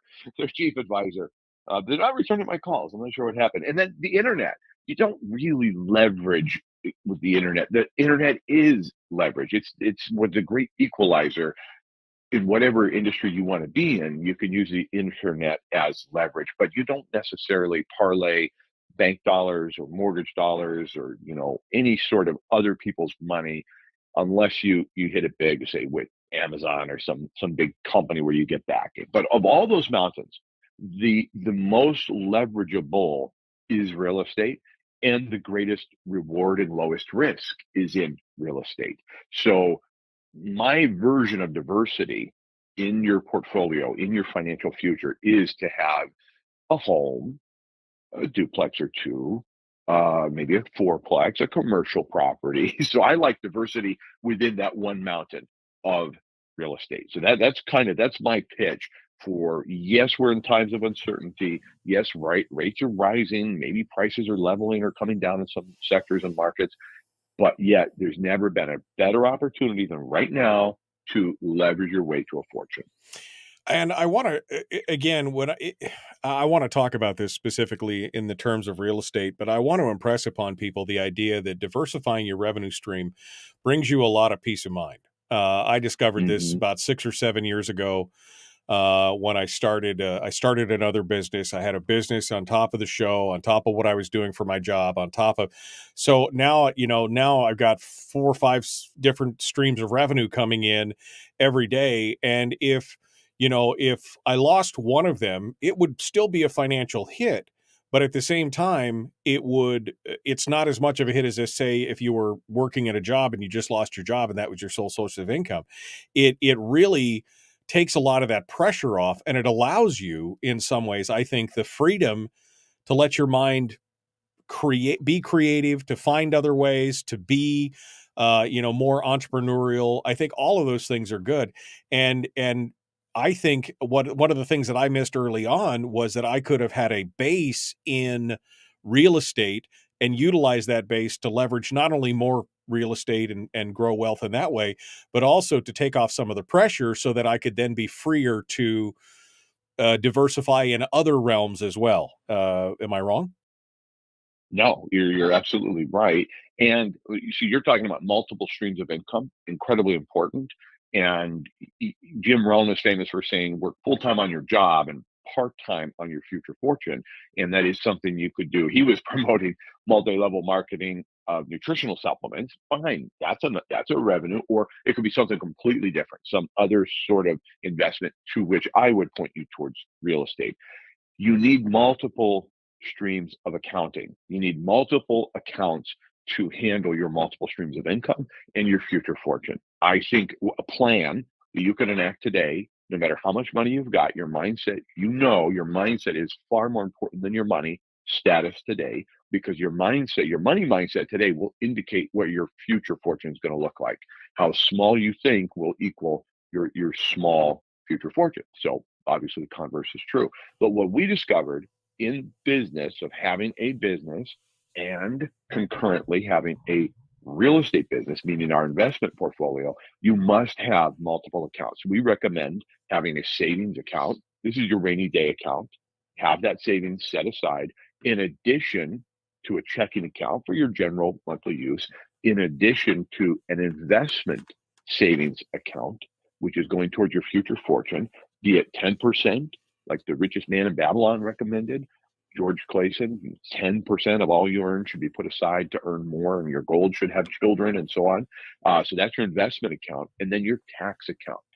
Become a happy taxpayer by setting that aside. It ain't yours, it's Uncle Sam's. And when it comes due, you can take it from that account and you feel good. You get to fund whatever it is you want. Maybe you want to fund the military. Maybe you want to fund a social service program or whatever. In your mind, that's where that check is going. And then you become a happy taxpayer and you can build your own fortune in your own backyard using leverage with these appropriate streams of accounting and multiple streams of income. So I'm assuming that's the starting point, right? You're suggesting people set up these, was that 5 different accounts or 4 different Absolutely. accounts? If you, Absolutely. And coming back to the idea, can you save your way to a fortune? No. And yet, that's funny. I've mentioned 2 different savings accounts minimum you should have, because without the ability to save, you probably will not be able to incur a couple of setbacks. The first sign of rain and you got a hole in your tank, if you can't afford to fix it, if you haven't set something aside to fix the roof, replace a hot water heater, call in a plumber when necessary or whatever, then it could destabilize you to a point where you look like SVB and you're upside down. So you need to be able to save, have those different accounts, and attack this like a business. Yeah. Well, I would say that the addendum is you can't save your way to a fortune, but you can save your way to being able to invest in a fortune, right? I mean, that's the thing. Yeah. You have to be able to have that mindset to be able to save some, to put it away, and then every month to then, you have the emergency fund, but then have another growing account that you can then leverage out. So that's the first step, setting up your 4 separate accounts, deciding how much is going into each, what you're doing, what you're spending, obviously, those kind of things. Have your tax burden taken care of, because there's nothing more stressful than worrying about you're going to do we're coming up on tax season. We're 25 days away from tax day. And so a lot of people are stressed out, like, if you've already got the money set aside, it's peace of mind. You just got to get the paperwork done and it's all done. So it takes off that. I was sitting with a young guy who wanted to become an investor, had a really good job at the kind of job where you're an independent contractor and you're just paid gross wages, and then it's up to you to set aside for your own taxation and so forth. And so he's telling me very proudly, and he ought to be incredibly proud of how much he had saved in that particular year. And I said, now, tell me about your tax account. How much do you have set aside in your tax account? He goes, well, it's all in one account. And I said, kind of looked at him, he looked back at me, and he goes, okay, so I really don't have as much saved as I thought. And I said, immediately go open a tax account, move it out, and you'll feel completely different. If you just said, come April 17th, whatever it is now, you're just going to feel on top of the world and ahead of the game. But having these accounts set up now, even if you've only funded them with the minimum that the bank requires, I don't know, it's $100, whatever, it doesn't matter. Just get it started, create the routine, create the habit. And as you go, so shall you grow with your accounts and your ability. And the other thing I recommend immediately, if you agree with me that the millionaire mountain is what you want to climb, go get pre-qualified. If it's been a while, you own your own home or 1 or 2, whatever, you haven't borrowed or taken a mortgage out in a while, go find a mortgage lender you know, like, and trust, get pre-qualified, find out where your credit's at, find out where your lendability is, what programs are available to you, and then from there, you're off to the races. Okay, so set up the accounts. Well, I'm walking us through this here. Set up the accounts, get everything squared away monetarily in your mind and in physicality with the bank accounts. Go get pre-qualified from a mortgage lender, mortgage broker, whatever, so you know what you have available to you. And then what's the next step?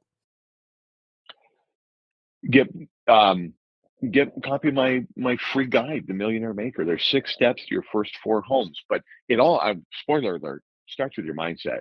But there's 6 practical steps there to include thinking, how you think and you shall grow rich. That's all baked into it. But the Millionaire Guide's totally free. And all you have to do is text me your email address at 299-7653, and I'll send it to you. And so I sincerely mean it, that those simple little things, and when you begin to think about yourself as an investor, and you're going to look at yourself differently, think about yourself differently, and comport yourself differently in every walk of your life. And all of a sudden, you're going to realize you're a better employee, you're a better business owner, you're a better person all around when you start thinking about the control you've actually got in this uncertain time, the control you have in your own backyard. This is America, the land of the free. We actually have the opportunity to own as much of our hometown as our backyard as we want to. And we just have to play the game. The rules are set up, and you can play to win, or you can play not to lose. But I suggest if you want to climb Millionaire Mountain, you play to win. All right, Chris Story, again, set up your 4 bank accounts, get yourself pre-qualified, and then get a copy of his free little pamphlet guide booklet, the Millionaire Maker. 907-299-7653. Did I get that right? You got it, man. Just text your email address and I'll send it to you. Text the email address to Chris and he'll send you a copy of his little free booklet. And of course, I recommend picking up The Backyard Millionaire, available at ilovehomeralaska.com, also available on audible.com, read by some guy from Alaska. It's the voice. They call him the voice. They call him the voice. Great book. It's a great book. It really spurred a lot of my interest in diversifying even more in my life, and getting into real estate and doing some of those things, because that's what builds really true wealth. And it is. I saw an article the other day that talked about how real estate was basically the middle income wealth builder. That's what it was. It was for folks who are in a middle income. It is their wealth building device. And I thought that was pretty appropriate there. Chris, final thoughts. Anybody you see that lands a huge sale, they sell their .com, they sell their business, they win the lottery, the first thing they do, even Charles Ponzi, of which all schemes from then on have been named after, first thing they do with their either ill-gotten gain or really earned gain is invest in real estate, because that is the number one place to keep and grow wealth and the safest investment of all. Chris Story, the man from Homer. We appreciate you coming on board. We love talking to you about it. All right, we'll be back. We'll be back. Hold the line, Chris. Back with more. The Michael Duke Show continues. It is your home for common sense, liberty-based, free-thinking radio. I guess we'll open up the phone lines in the final segment. You guys can sound off on anything you want to talk about. We'll be back with more in just a moment. Don't go anywhere.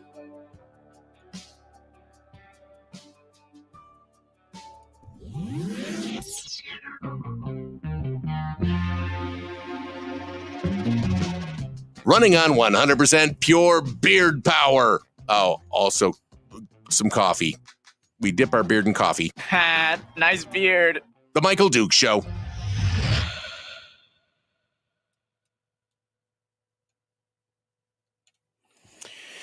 Okay, Chris Story is our guest. I don't know how many of you got something out of that, but I sure did. I enjoyed that conversation. Chris, thanks. I mean, I think every now and then we should just have like a real estate corner with the latest trends or whatever's going on for those people out there who want to try and, diversify and grow their own wealth. I mean, I think that's a positive.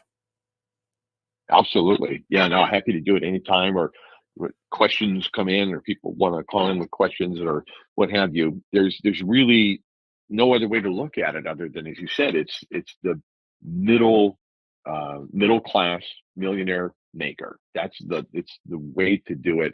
Again, growing a business and building a business, just don't mistake your business for big business, as Robert Kiyosaki calls it. Like, there's business, a small business, and then there's big business. And if you don't have a big business, you have a job, and that's wonderful. That's great. But you want to have a secondary business in your real estate. So usually when I'm coaching or counseling with people that are thinking about buying a piece of real estate for their company or for their business, it's like, okay, let's differentiate. You have a business and then you have your real estate business, and they are distinctly different. Yeah. Well, and what do you say to people who just say, "Well, I can't. I don't have enough money. I can't." I mean, what do you say to? I mean, and there's some people who probably have very little, and maybe they've got enough just to cover 1 month's expenses or something like that, or less. What do you say to them? I like to share stories about people that have started with even less than that and made it. There are incredible in the backyard millionaire. I tell this about nothing down. That it literally is something that you can do with no money down. Again, I like you to have the savings because I want you to have the fallback. But at the same time, or the ability to fall back, your own safety net. That's important. But you don't have to have a lot. We do deals sometimes. Okay, I'll tell you about a story I'd love to share. Tiffany and I bought a home, and we walked away from the closing table with a check. We bought a home, nothing down. It was an incredible rental. Turned out to be a wonderful rental. We were told by experts we were paying too much, and we knew we weren't. We saw the growth. We saw the potential. We were told by our property manager, "Oh, I think I can get you approximately $100 a month less than your payment." We didn't believe it, and we asked for more, got more.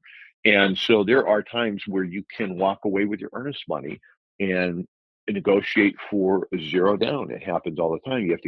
You get to be creative in real estate. You get to have inside information and use it about your community or an upcoming situation. We were able to help about 3 years ago a family pre-foreclosure. We were able to go in and help them. We acquired it at an incredible price for us, and yet they walked away with money in their pocket versus a 7 to 10 year black mark on their credit and the ramifications and trauma of a foreclosure. And so these deals are out there. They are out there to be found. You've got to make them. They're rarely lying on the side of the road. You have to go make them. But there's really no prerequisite of a certain dollar amount you have to have. I told a story on my podcast, The Backyard Millionaire. I think it's episode 1 or 2, wherever podcasts are downloaded. Mm-hmm. And it's about going to an investor, a stockbroker, who really just wanted me to be, really wanted to invest my money for me. And I said, "Okay, tell you what, I'll give you 10 grand. Let's see what you can do with that." "Oh, no thanks." And I tell the story in that podcast about what we did with that $10,000 and what it's still doing for us today. And spoiler alert, we used it in real estate, Which seems like and did very well. Yeah, which seems like a good deal. I'm excited to hear to find out more, to have more people learn about these kind of things, and again be able to take their middle income and use it to generate wealth in the long term. Especially those of us that don't have enough retirement money, socked aside at at our late ages. It's a good idea you got to get started now, right? You told me, and it could be generational. Yeah.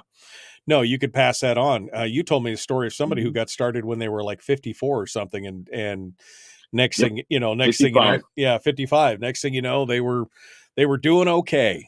It took some time, but they were doing okay. So worth hundreds of millions by the time I met him at his 85th birthday. Yeah, there you go. All right, well, Chris Story, thank you so much, my friend. As always, I appreciate it, and my pleasure. I appreciate you coming on board and joining us today. Thank you, Michael. Talk to you soon. Thank you, sir. Appreciate it. Chris Story, the man from Homer. Okay, let's get back to it. I suppose I need to do it.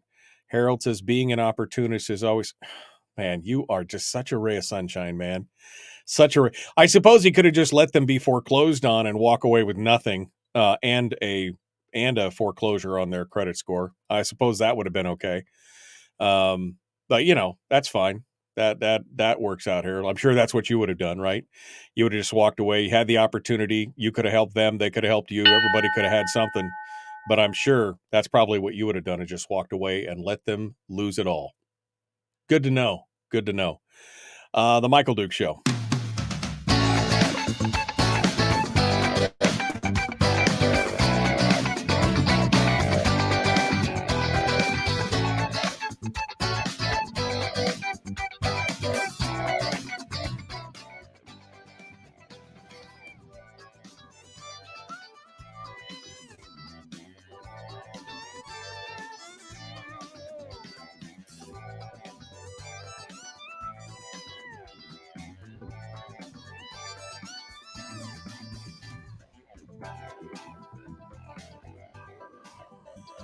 Okay, welcome back to the program. It is the Michael Duke Show, broadcasting live across the state of Alaska on this, your favorite radio station and or FM translator. Thanks for coming in and joining us. Hour 2 of the big radio broadcast. We are getting ready to take some phone calls from you. I figured that's what we would do. We would open up the phone lines and see what you have to say because, sure, why not? We got stuff to do. We got stuff and things, Lori. Stuff and things. That's a Walking Dead reference for those of you who don't know. It's one of my favorite. I say it to my wife, she just rolls her eyes. I don't know why. Why would you roll your eyes? It was the perfect answer.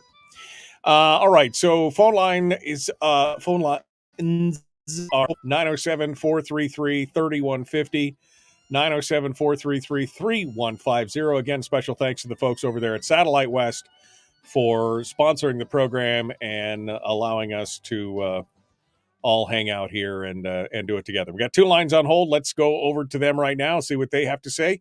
We start off over here. Good morning. Who's this? Where are you calling from? Randy in Fairbanks. Randy, what's on your mind, sir? Oh, I just wanted to let anyone else know that my letter to the editor that I submitted to the Fairbanks Daily News Miner appeared in today's News Miner, Tuesday, March 28th. And it is simply asking the question, I'll just read one paragraph of my letter. It says, my question is, does anyone know of a person who paid into Social Security all their working life, but when they became old, they decided not to take SS payments? Anyway, I go on to say that I, think it's good for me to listen to a counterpoint of view because I told in my letter that I do plan to take Social Security soon, since I'm 68, and it would be about nearly $3,000 a month, though IRS would tax some of that. But I give my mailing address in the letter I submitted. By the way, I also had my email address, but they didn't print that. But anyway, at least it's got my post office box. So I guess I'm still looking for such a person who paid into Social Security all their life, but did not take it. And I'd like to hear their point of view, though as I said in my letter, I'm not likely to be dissuaded from taking Social Security, but I just think it's important to listen. I guess my question to you, Randy, is why ask? I mean, that's your money, right? You put it in. This is you taking it back out. Why would you ask especially unless you're independently wealthy right now and could live on, whatever, either, what you're making in your job or when you quit, unless you could do it. Why would you even ask whether or not, or ask yourself the question, why wouldn't you take it? It's your money. To answer that question, I'd probably have to be some kind of psychiatrist or something, analyzing my own self. I just got a little tiny voice in my mind that is slightly uncomfortable about this whole thing. I guess it's because for years, I've always sent my PFD back, and I'm used to sending government money back that they try to send me. I sent back the economic impact payment that they tried to send me, but I see that this is different because, like you said, I paid into it. I paid a total of $150,000, and I mentioned that in my letter. I paid a total of $150,000 through my whole working career. That includes my payment and plus the employer's matching contribution. It equals $150,000, all based on my labor. So I paid that much. So I at least ought to be able to get that much out of it. And then I also had made a calculation, which I sent to the paper, but they didn't print my calculation. One time I called you and I said, well, 3% quarterly, what would that money amount to? But I recalculated it 4% compounded annually, and I came up with a figure of $418,000.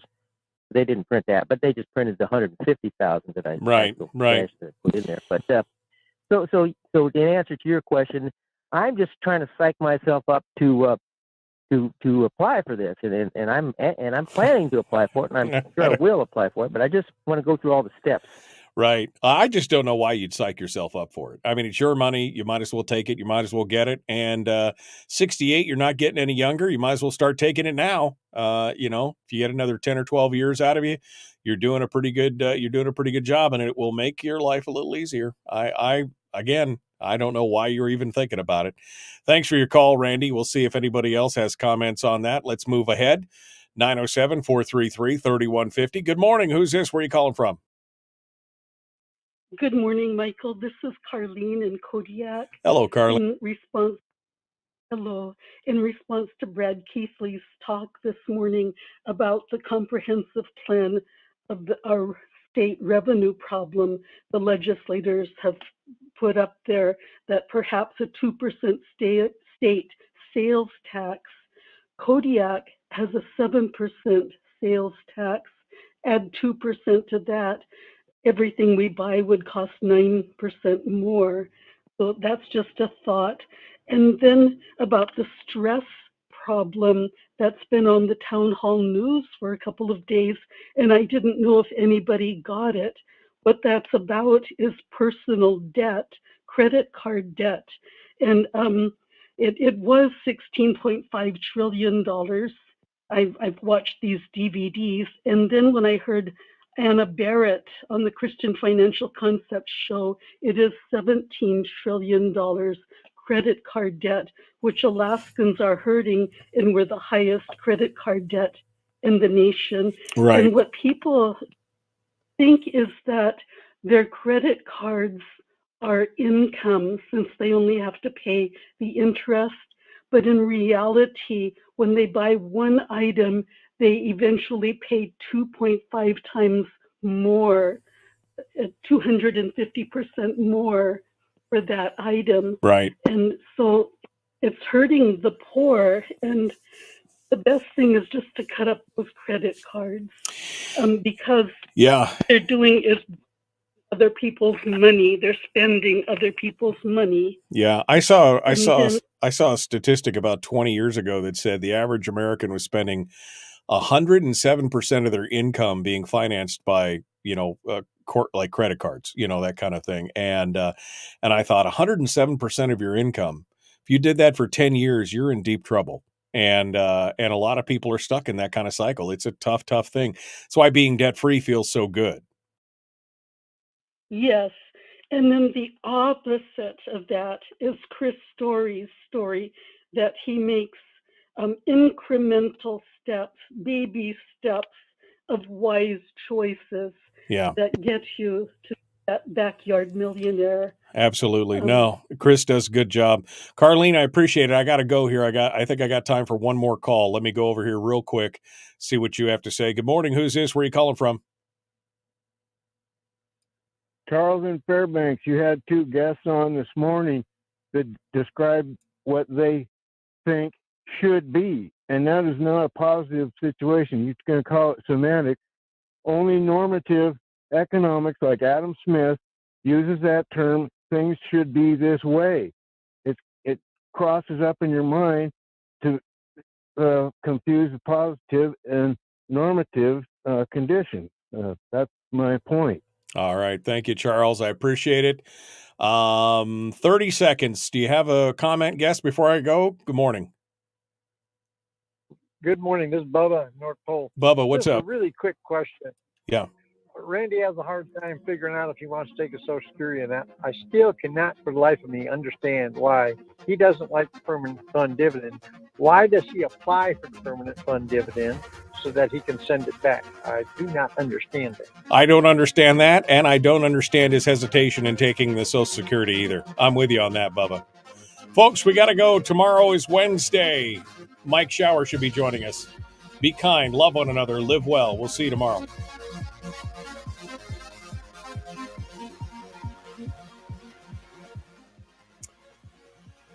Okay, folks. Well, we gotta go. We are out of time for today. Yeah, he should have taken it at 62 and invested it, and he'd have more disposable income. That's pretty much it. All right. It's been interesting, and we will continue tomorrow. Thank you for being part of it. Like and share. Don't forget to subscribe on YouTube. We will see you tomorrow, The Michael Duke Show.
We've shed our terrestrial radio skin, and now we are slimy lizard internet people.